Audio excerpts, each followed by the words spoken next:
운동을 심하게 할 때, 술, 담배, 약물을 많이 먹을 때, 그 다음에 스트레스를 많이 받을 때, 또는 고된 일을 한다든지, 또 쉬지 않고 피곤할 때라든지, 이런 종류들이죠. 수술, 이런 것들도 마찬가지고요. 그러니까 몸이 정상적인 때보다 스트레스를 많이 받는다라고 한다면은 비타민 C 소모량이 극도로 증가한다.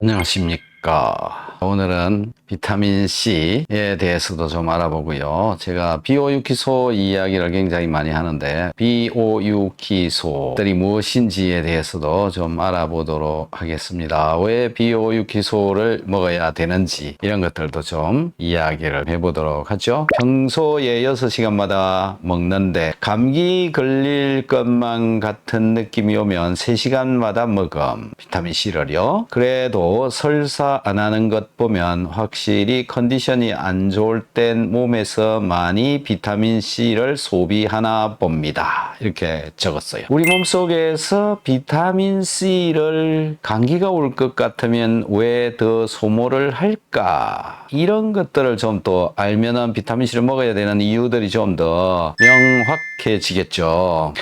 비타민 C 감기 올 것 같으면 피곤하면 왜 소모를 더 많이 하느냐라는 건데요. 비타민 C가 하는 역할 중에 한 가지가 항산화제 역할을 하잖아요. 산화되려고 하는 것을 막아주는 거다. 또는 산화가 된 것을 다시 돌려주는, 환원시켜주는 그런 물질이 바로 비타민 C다. 이렇게 되는 건데요. 이 감기가 오려고 하면 몸에 염증이 많이 발생하고 있다. 이렇게 되는 것이고요. 염증이 발생하면 몸속에 전자가 자꾸 사라집니다. 전기가 사라진다. 이렇게 이해를 하시면 됩니다. 그래서 힘이 없어지죠. 그 다음에 여기저기 또 통증도 발생하기도 하고요. 그래서 전자를 자꾸 소모를 하기 때문에 비타민 C로부터 나온 전자를 거기다가 채워 넣어주기 때문에 그렇습니다. 그래서 소모가 잘 되죠. 전자 소모를 잘 하는 산화되어지는 이런 것들이 어떨 때 있냐면은 운동을 심하게 할 때, 술, 담배, 약물을 많이 먹을 때, 그 다음에 스트레스를 많이 받을 때, 또는 고된 일을 한다든지, 또 쉬지 않고 피곤할 때라든지 이런 종류들이죠. 수술 이런 것들도 마찬가지고요. 그러니까 몸이 정상적인 때보다 스트레스를 많이 받는다라고 한다면은 비타민 C 소모량이 극도로 증가한다. 그래서 비타민 C를 많이 먹어도 되는 몸일수록 몸이 건강하지 않은 몸이다. 이렇게 이해를 하시면 됩니다. 또 다른 걸 한번 읽어보죠. 자, 여기 보면은 이 옆에 운동하면 빨리 늙는다라고 하는 이 영상에 누가 댓글을 달았어요. 헬스장에 가보면 나이가 조금 먹은 사람들을 보면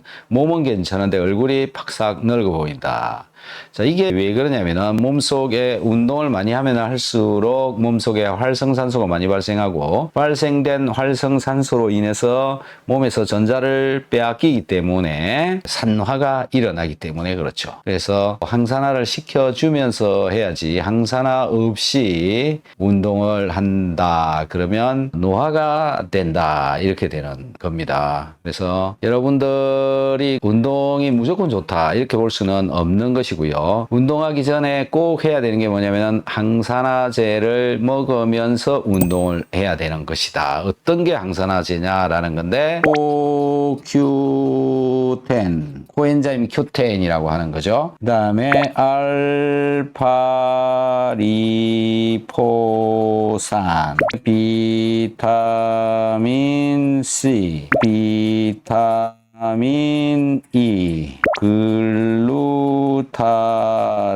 글루타치온 이렇게 되는 겁니다. 여기서 기름하고 친한 놈이 CoQ10, 알파리포산, 비타민 E 물하고 친한 놈이 비타민 C, 글루타치온. 여러분 그럼 몇 개씩 먹느냐라는 건데요. CoQ10 이런 거 하루에 한 2개씩 정도 보통 250ml에서 400mg 정도씩 들어있는데 2알 정도씩 먹으면 된다. 비타민 C 6000mg 정도 먹으면 된다. 이거 하루에 먹는 약을 말씀드리는 거예요. 비타민 E도 한 알 정도만 먹으면 되고 글루타치온도 보통 한 250mg 정도 있는데요. 요거 한 2개에서 4개 정도 이렇게 먹으면 된다라는 거죠. 그리고 운동을 한다 그러면 추가로 한 알 정도씩 운동하기 전에 이렇게 먹어도 되고요. 이렇게 하면 항산화가 굉장히 잘 되는데 어떤 사람의 경우에는 요거를 다 먹게 되면 몸이 막 펄펄 날아가는 수준으로 바뀐다. 그 다음에 잠이 안 올 수도 있다.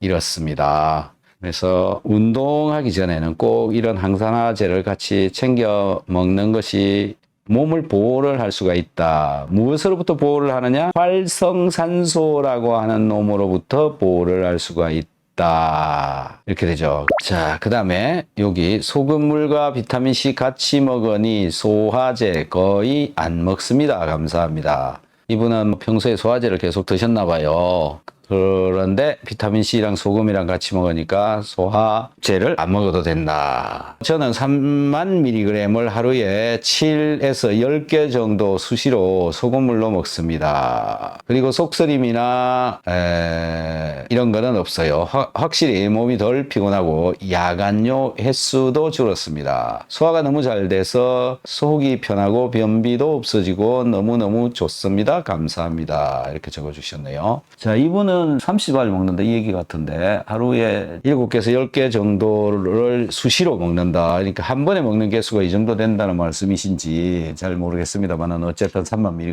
먹는다. 여러분들 영양제들 많이 드시고 계시는데 소금을 먹는다고 소금이 또 다 흡수되느냐, 칼슘 먹는다고 칼슘이 다 흡수되느냐, 마그네슘을 먹는다고 다 흡수되느냐, 그렇지 않다. 우리가 먹고 있는 음식물들이 장에서 흡수가 다 되고 있지는 않다. 그래서 어떻게 해야 되느냐라는 건데 하루 권장량이라고 하는 것들은요 최소한의 양이라고 보시면 되는데 나트륨 같은 경우에는 2000mg, 그 다음에 칼륨 같은 경우에는 3500mg, 칼슘 800mg, 또 마그네슘 400mg 이렇거든요. 이건 뭐냐면은 100% 흡수된다라고 한 상태에서 필요한 양이다 이렇게 해놓은 거거든요. 왜 그렇게 정했을까? 이것도 좀 고민스러운 얘기이기는 합니다만은 제 생각에는 그게 전부 다 흡수된다 그러면 약간 문제가 발생하지 않을까 그런 생각이거든요. 예를 들어서 칼슘 같은 게 혈중에 흡수가 굉장히 많이 된다. 혈중에서 돌아다닌다 그러면 혈액이 응고될 가능성이 많습니다. 그렇기 때문에 결국은 내가 많이 흡수되도록 하기 위해서는 좀 더 많은 양을 자주 먹어야 된다. 충분한 농도를 어느 정도 유지를 할 수 있도록 하는 게 더 좋지 않을까. 요거는 계속 여러분들 몸 상태에 따라서 한번 해보시는 게 좋은 거죠. 그러니까 예를 들어서 당뇨가 있다 그러면 마그네슘을 보통 400mg 먹으라고 그러는데 그거를 뭐 2배, 3배, 4배, 5배 정도 먹어보면서 혈당이 떨어지는 숫자를 한번 체크를 해보면 되겠죠. 그래서 어떤 누구도 알려주거나 그러지를 않습니다. 그냥 정해놓은 거 그대로 먹어라. 결국은 내 몸을 체크를 하면서 스스로 판단하는 수밖에 없는 그런 세상이 돼버렸다. 이겁니다. 왜 그러냐? 정보가 너무 많다. 그리고 그 정보들 중에서는 틀린 것도 있고 맞는 것도 있다. 또 내 몸에 맞는 것도 있고 안 맞는 것도 있다. 이런 것들 때문에 결국은 내 몸은 내가 관리를 하는 수밖에 없다.